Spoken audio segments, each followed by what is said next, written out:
We've begun a period of isolation, of wilderness, of a different kind of being as people. And we aren't sure how long it's going to last, and we aren't sure how we're going to cope with the loneliness.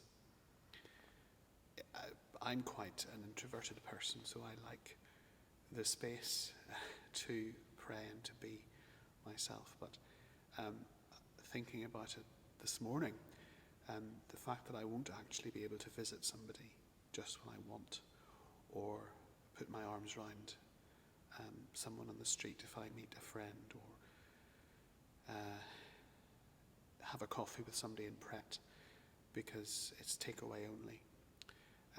That made me feel rather strange. That made me feel very odd.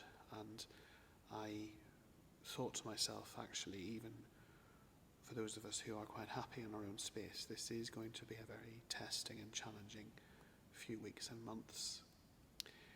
And of course, the church is in a period of Lent, in the middle of the 40 days of Lent, and this coming Sunday is the beginning of that second half of Lent.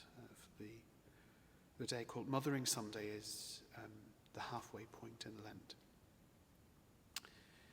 And it struck me that actually the whole idea of Lent is that we think about Jesus' own period of wilderness, his own period of isolation, his own period of loneliness and of lack of contact with the world.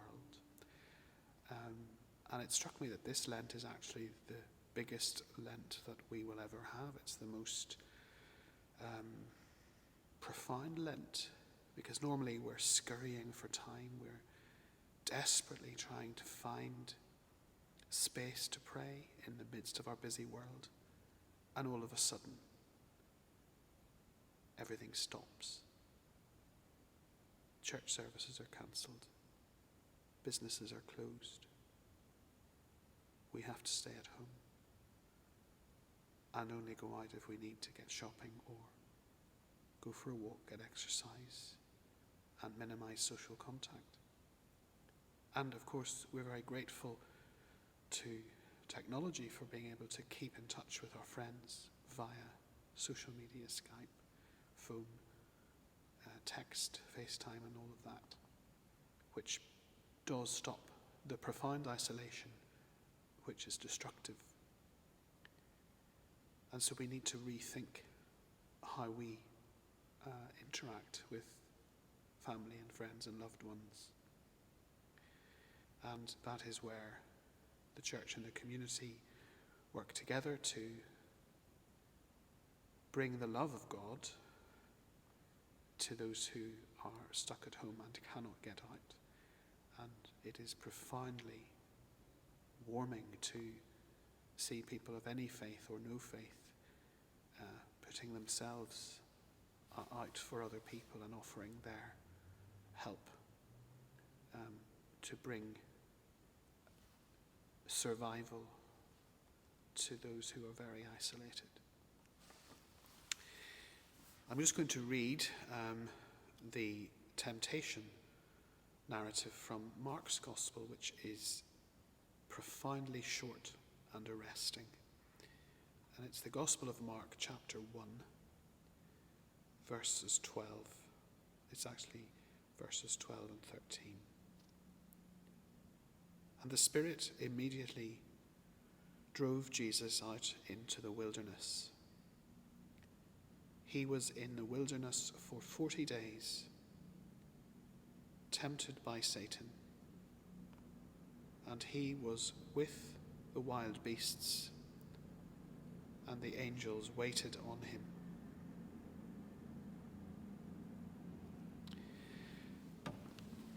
The other Gospels, Matthew and Luke, tell in more detail what Jesus went through in the 40 days of the wilderness. It might have been 40 days, it might have been shorter, probably likely to have been a bit longer than that. And he didn't have contact with any human person. The only contact he had was with the power of temptation, the power of insecurity, the power of self-doubt and self-loathing, which is described as the devil in Scripture.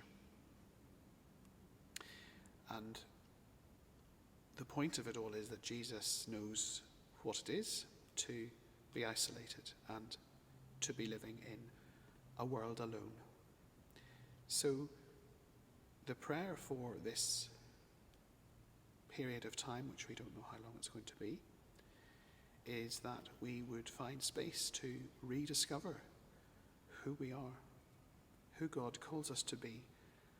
And as we emerge from this period of fasting and temptation and isolation,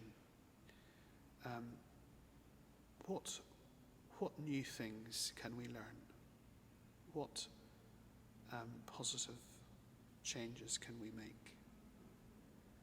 But for now, it's about resting and living with the doubt and the challenges of isolation and of an online world and of managing a family, if that's what you have to do, or managing time alone. Whatever it is, we know that Jesus is with us, and may God bless us as we begin this journey together. Amen.